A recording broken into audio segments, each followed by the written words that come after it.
বিসমিল্লাহির রহমানির রহিম। চলে এলাম আমাদের তৃতীয় ক্লাস নিয়ে। আজকে আমরা হোম মেনুর বাকি কাজগুলো সব শেষ করব। ইতিমধ্যে আমাদের চ্যানেলে যারা সাবস্ক্রাইব করেছেন, লাইক করেছেন, কমেন্ট করেছেন, শেয়ার করেছেন, তাদেরকে অত্যন্ত ধন্যবাদ। আপনারা বেশি বেশি আমার ভিডিওগুলো শেয়ার করবেন। और अगर तुम लोग नए हो तो सब्सक्राइब करो, वो जो लाल वाला बटन है उस पर फूट फेंक के मारो या फिर मोमबत्ती, मुझे नहीं पता, बस क्लिक हो जाना चाहिए। চলে যাচ্ছে আমাদের মূল টিউটোরিয়ালে। আমাদের আজকের অংশ হাইলাইটার। এখানে এটা হচ্ছে text highlighter colour, text colour এবং ক্লিয়ার অল ফরম্যাট। এই জিনিসটা আমরা দেখব এবং এর পরের অংশগুলো আমরা এখানে আছে বুলেটস, নাম্বারস এন্ড অ্যালাইনমেন্ট এগুলো আমরা দেখব এবং প্যারাগ্রাফের কাজগুলো যতটুকু চেষ্টা করব আজকে আমরা এই হোম মেনুটা শেষ করার। বিষয়টা একটু ব্যাখ্যা করবে। আমরা এখানে একটি প্যারাগ্রাফ টাইপ করে রেখেছি, এ উইন্টার মর্নিং। আমরা প্রথমে দেখব এই টেক্সট হাইলাইটার কালার, এটার কাজ। যে অংশটি আমরা সিলেক্ট করব সেখানে যদি আমরা এই টেক্সট হাইলাইটার অপশনটি অন করি তাহলে ওখানে যে কালারটি সিলেক্ট আছে সেই কালারের মধ্যে হাইলাইট হবে। আমরা বিভিন্ন প্রয়োজনে বিভিন্ন প্যারাগ্রাফ হাইলাইট করে থাকি। যে অংশটি আমরা সিলেক্ট করলাম এখান থেকে আমরা যদি কালার প্রয়োজনে চেঞ্জ করে নিতে পারি। আপনারা প্রয়োজন অনুযায়ী আপনাদের কালার চেঞ্জ করে নিতে পারেন। কালার চেঞ্জ করে দিয়ে লেখার উপরে হাইলাইটার, আমরা মার্কার পেন, হাইলাইটার পেন ব্যবহার করি অনেক সময়। কম্পিউটারে আমরা এগুলো ব্যবহার করার জন্য আমরা এই অপশনটি ব্যবহার করতে পারি। হাইলাইট করার জন্য এই অংশটুকু ব্যবহার করতে পারি। এটা গেল হাইলাইটারের কাজ। তারপর টেক্সট কালারের কাজ কি? আমরা যে লেখাটি যে কালার করতে চাই আমরা এখান থেকে প্রয়োজন মতো আমাদের সেই কালারটি চয়েস করে নিতে পারি। প্রয়োজন মতো এখান থেকে আমরা এখানে স্ট্যান্ডার্ড কালারগুলো চয়েস করতে পারি। এগুলো আমরা যদি ব্যবহার করতে চাই সেগুলো করতে পারি। এখন আমাদের যদি প্রয়োজন পড়ে অন্য আরো বেশি কালার ব্যবহার করার, তাহলে আমরা মোর কালারসে যাব। মোর কালারসে গিয়ে এখান থেকে আমরা কাস্টমের আগে স্ট্যান্ডার্ডে চলে যাব। স্ট্যান্ডার্ডে এখানে আমাদের প্রয়োজনীয় এখানে অনেক কালার আছে। আমরা এখান থেকে যে কালারটি চয়েস করতে চাই, যে অংশের থেকে চয়েস করতে চাই আমরা সেখান থেকে ব্যবহার করতে পারি এবং সেই অংশ সেই কালার হয়ে যাবে। আশা করি বিষয়টি ক্লিয়ার হলো। আপনার বুদ্ধি ভালো। এরপরে আসি, আমাদের সকল লেখাগুলো আমরা ব্ল্যাক করে নিই। এখান থেকে আমরা ফন্ট কালার থেকে অটোমেটিক করে দিলে সব আবার ব্ল্যাক হয়ে গেল। আমরা জানি এখান থেকে আমরা বোল্ড, ইটালিক এন্ড আন্ডারলাইন করতে পারি। বোল্ড, ইটালিক, আন্ডারলাইন, আমরা এখানে এটাকে একটু বোল্ড করে দিলাম।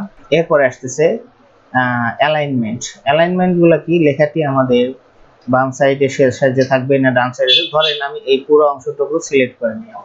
পুরো অংশটুকু সিলেক্ট করার পরে আমি লেফট অ্যালাইন যদি দেই তাহলে দেখেন বাম সাইডের অংশগুলো এক লাইনে আছে কিন্তু ডান সাইডের অংশগুলো এলোমেলো আছে।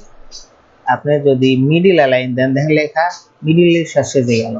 আপনি যদি রাইট অ্যালাইন দেন তাহলে লেখা ডান সাইডে সমানভাবে সে সাজলো এবং বাম সাইডে এলোমেলো হবে। তাহলে আমরা লেফট অ্যালাইন করার পরে এখানে যদি জাস্টিফাই যদি দেই তাহলে বামে এবং ডানে সমানভাবে পাবো। এখানে এগুলোর কিছু শর্টকাট কেমন আমরা ব্যবহার করতে পারি, যেমন অ্যালাইনমেন্ট লেফট করতে হলে কন্ট্রোল এল চাপ দিতে পারি। অ্যালাইনমেন্ট আমরা মিডল করতে চাইলে কন্ট্রোল ই চাপ দিতে পারি। আমরা অ্যালাইনমেন্ট রাইট করতে চাইলে কন্ট্রোল আর চাপ দিতে পারি। আবার অ্যালাইনমেন্ট যদি জাস্টিফাই করতে চাই তাহলে আমরা কন্ট্রোল জে চাপ দিতে পারি। আমরা যদি অ্যালাইনমেন্ট রাইট অ্যালাইন করতে চাই তাহলে কন্ট্রোল আর চাপ দিতে পারি। আর যদি জাস্টিফাই করতে চাই তাহলে কন্ট্রোল জে চাপ দিতে পারি। এইভাবে আমরা লেখাগুলো সাজাইতে পারি। এবং এখানে একটা মজার বিষয় আছে, আপনি অ্যালাইনমেন্ট যেভাবে দিয়ে রাখবেন লেখা ওইখান থেকে শুরু হবে। যেমন আপনি লেফট অ্যালাইন দিলে বাম দিক থেকে লেখা শুরু হচ্ছে, লেফট অ্যালাইন দিলে লেখা বাম দিক থেকে শুরু হচ্ছে। আপনি যদি মিডল অ্যালাইন দিয়ে রাখেন তাহলে লেখা মাঝখান থেকে শুরু হবে এবং আপনি যদি রাইট অ্যালাইন দিয়ে রাখেন লেখা ডান দিক থেকে শুরু হবে। জাস্টিফাই যদি দিয়ে রাখেন তাহলে লেখা স্বাভাবিকভাবে কিন্তু অটোমেটিক্যালি সেজে যাবে। আপনি যে অংশটুকু যেভাবে লেখেন না কেন জাস্টিফাই অটোমেটিক্যালি সেটাকে দুই দিকে সমান করে নেবে। আশা করি বিষয়টি বোঝাতে পেরেছি। এভাবে আমরা আমাদের লেখাগুলোকে সাজিয়ে নিতে পারি। আমরা যতটুকু দরকার, যেমন এই ইন্টারমার্জিংটা আমরা মাঝখানে নিলাম, আমরা এই ইন্টারমার্জিংটুকু আমরা মিডল অ্যালাইন করে নিলাম, আর বাকিটুকুগুলো আমরা জাস্টিফাই করে নিলাম। এখান থেকে আমরা আন্ডারলাইন করে দিতে পারি এই অংশটুকু, এবং প্রয়োজনে আমরা এখান থেকে হাইলাইটারও ব্যবহার করতে পারি, প্রয়োজনে আমরা এখান থেকে হাইলাইটার ব্যবহার করতে পারি।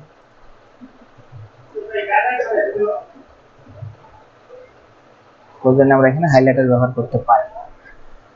ওকে, নেক্সট আমরা যাব বুলেটস এন্ড নাম্বারস।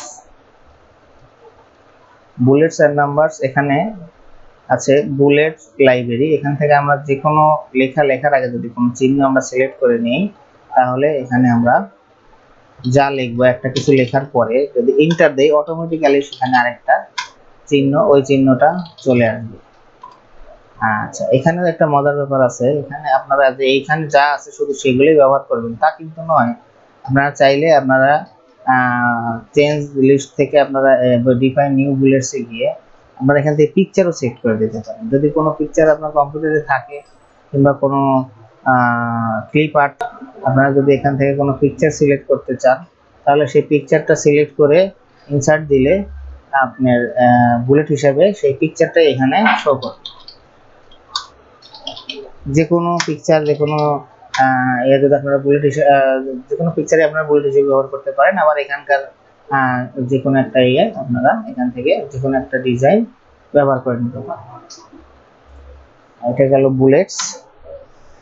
এবার আসছে নাম্বার। আপনারা জানেন অনেক সময় আমাদের লেখার সময় অটো নাম্বার প্রয়োজন পড়ে। আমরা জানি অটোমেটিক নাম্বার ব্যবহার করতে পারি। আমরা একটা লাইন, একটা কোনো তালিকা করছি, আমরা সেখানে গিয়ে ইন্টার দিয়ে যদি আমরা অটোমেটিক তালিকা লাইন নাম্বারগুলো দিই, যেমন ধরেন এই নিচের ছকে যদি আমরা অটো নাম্বারিং দেই, এখানে 1 2 3 দেখেন অটোমেটিক্যালি এই ছকে নাম্বারগুলো চলে আসছে। আমরা পরবর্তী ছকগুলোতে যাকে অটোমেটিক্যালি আমরা সেই নাম্বারগুলো পেয়ে যাব। তাহলে বুলেটস এবং অটো নাম্বার এটা আমরা বুঝলাম। আর এখানে আছে কারেন্ট লিস্ট। এখানে বুলেটস এবং নাম্বার মিক্সার করে, এটা আসলে অনেক সময় আমাদের কাজে ডিস্টার্বই করে আর কি। এটা আমরা ডিটেলস নাই বললাম। দেখেন একাধিক ভাবে আমরা এইভাবে ব্যবহার করতে পারি। আমরা একাধিক বুলেটস ব্যবহার করতে পারি, একাধিক নাম্বার ব্যবহার করতে পারি। এখানে যদি আমরা নতুন বুলেট সিলেক্ট করে দেই, এখানে এই বুলেটটি ডিলিট করে দিয়ে আবার যদি নতুন করে একটা বুলেট একটা ইন্টার দিয়ে যদি আবার একটা নতুন বুলেটস এখানে ব্যবহার করি,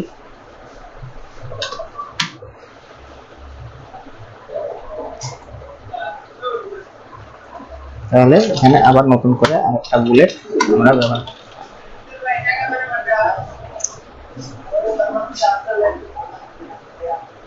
এরপর একটি গুরুত্বপূর্ণ বিষয়, যেটি হচ্ছে আমাদের প্যারাগ্রাফ। আমাদের এই প্যারাগ্রাফ গুলো, এই লেখাটা প্যারাগ্রাফ, এটা হচ্ছে spacing, line and paragraph spacing. এখান থেকে আপনি যে অপশনটি সিলেক্ট করবেন, প্যারাগ্রাফে গিয়ে এখান থেকে প্যারাগ্রাফে গিয়ে আপনি লাইন স্পেসিং 1.5 2 বারে দিলে লেখাগুলো তার জায়গাগুলো লাইনের মাঝখানে তার স্পেসিং গুলো বাড়িয়ে নিবে। আপনি যদি এখানে লাইন স্পেসিং অপশনে যান, এখানে গেলে কিছু জিনিস আছে। আপনি এখান থেকে এই যে স্পেসিং এ আফটার 3 পয়েন্ট, এটা যদি আপনি কমিয়ে দিয়ে অল্প যে আপনার ইচ্ছা মতো আপনি দিতে পারেন। আপনি সবসময় এটা 0 রাখবেন। এখান থেকে ডাবল না দিয়ে সিঙ্গেল দিবেন। সিঙ্গেল দিয়ে ওকে দিলে দেখবেন আপনার স্বভাবতই এটা কমে যাবে। আর আপনি যদি চান, আপনি এখান থেকে লাইন স্পেসিং অপশনে গেলেন, সেখান থেকে আপনি এখানে চাইলে কমায় দিতে পারেন। 0.8 যদি দেন, অ্যাড লাইন স্পেসিং অপশনে এখানে আপনি কমায় দিয়ে এই যে 0.8 দিলাম, দেখেন লেখাগুলো আরো চেপে গেল। আচ্ছা, এইটা আপনি এখান থেকে করতে পারেন। আবার আপনি রাইট বাটন ক্লিক করে এখান থেকে দেখেন প্যারাগ্রাফ অপশন আছে, এখান থেকে আপনি এই অপশনগুলো পেতে পারেন। আমাদের অনেক সময় এখানে স্পেসিং এ 0 10 এগুলো লেখা থাকে। অনেক সময় আমাদের ডকুমেন্ট এখানে 10 থাকলে এই লেখাগুলো একটু বেশি ফাঁক হয়ে যায়। আমরা এই 10 গুলো সব 0 করে দেব, প্যারাগ্রাফ গুলো সব 0 করে দেব। এই সব সেটিং যদি আমরা 0 করে রাখি, তাহলে আমাদের লেখাগুলো আরো সুন্দরভাবে সেজে যাবে। প্যারাগ্রাফের সাহায্যে আমরা লাইনগুলোর দূরত্ব বাড়িয়ে প্রয়োজন মতো লাইন স্পেসিং ব্যবহার করে আমরা আমাদের লেখাটাকে আরো সুন্দরভাবে সাজাতে পারি। আমরা এখানে অ্যাড 0 যদি দেই, এখানে সিঙ্গেল দিয়ে কিভাবে সিঙ্গেল হয়। এভাবে আমরা একটি প্যারাগ্রাফকে আমাদের লাইন স্পেসিং ব্যবহার করে সারতে পারি। আর আমরা তার পাশে আছে আমাদের শেডিং। আমরা যদি যে কোনো অংশ শেড আকারে দিতে চাই, এইটুকু যদি একটা কোনো শেড কালার দিতে চাই, এখান থেকে একটা কালার সিলেক্ট করে দিতে পারি। আবার এইটাতে যদি একটা শেড দিতে চাই, এখান থেকে আমরা এই লাল কালার দিতে পারি। আমাদের প্রয়োজন মতো আমরা শেডিং ব্যবহার করতে পারি। তো আজকে টিউটোরিয়াল ভিডিও এই পর্যন্তই। আমরা ইনশাআল্লাহ পরবর্তী ভিডিওতে আমাদের হোম মেনুর বাকি পুরো অংশটাই, চতুর্থ পার্টে আমরা হোম মেনু শেষ করে দেবো ইনশাআল্লাহ। এরপরে আমরা চলে যাব হোম মেনু আমরা শেষ করে দেবো ইনশাআল্লাহ। এরপরে আমরা চলে যাব ইনসার্ট মেনুর কাজে। ধন্যবাদ সবাইকে আমাদের সাথে থাকার জন্য। আমাদের ভিডিওগুলো অবশ্যই লাইক, কমেন্ট, শেয়ার করে পাশে থাকবেন। এটি একটি শিক্ষামূলক চ্যানেল হিসেবে আমরা গড়ে তোলার চেষ্টা করছি। আপনাদের প্রয়োজনীয় মতামত থাকলে আপনারা আমাদের কমেন্ট বক্সে জানাতে পারেন। আমরা আপনাদের মতামতগুলো এবং আপনাদের সমস্যাগুলো সমাধান দেওয়ার চেষ্টা করব। ধন্যবাদ।